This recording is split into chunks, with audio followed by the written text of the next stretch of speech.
শুক্রবার আবারও ভাঙচুরের শিকার হয় জাতীয় পার্টির কেন্দ্রীয় কার্যালয়। সেখানে আজকে কি অবস্থা তা জানতে সরাসরি যুক্ত হচ্ছি সহকর্মী সম্রাট আনোয়ারের সাথে।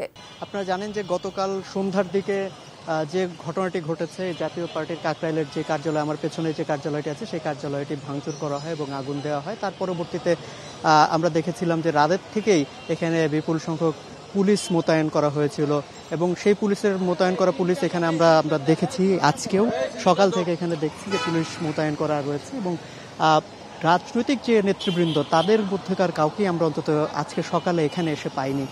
তবে কিছু কিছু করে আলাদা আলাদাভাবে বিচ্ছিন্নভাবে জাতীয় পার্টির কিছু সমর্থক এখানে এসেছিলেন এবং কি তারা তাদের মতো করে ভেতরের জায়গাগুলো তারা দেখেছেন এবং কি তাদের যে পরিচিত যে জায়গা সেটির যে পরিবর্তন হয়ে গেছে, সেটার যে পরিবর্তিত রূপ সেটিকে দেখে তারা ক্ষোভও প্রকাশ করেছেন।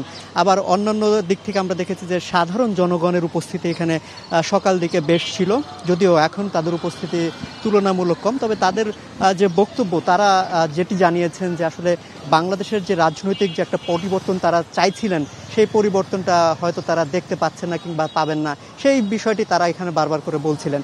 তো সামগ্রিকভাবে আজকের যে চিত্র, সকাল থেকে এখানে রাজনৈতিক নেতাদের উপস্থিতি এখানে নেই, কিন্তু পুলিশের এখানে উপস্থিতি যথারীতি আছে এবং সার্বিকভাবে যদি বলি তাহলে এই কাকরাইলের পুরো এলাকাটিতে, অর্থাৎ জাতীয় পার্টির এই অফিস কেন্দ্রিক যে আশপাশের সড়ক এবং জায়গাটি আছে সেই সব জায়গায় আসলে থমথমে পরিস্থিতি বিরাজ করছে।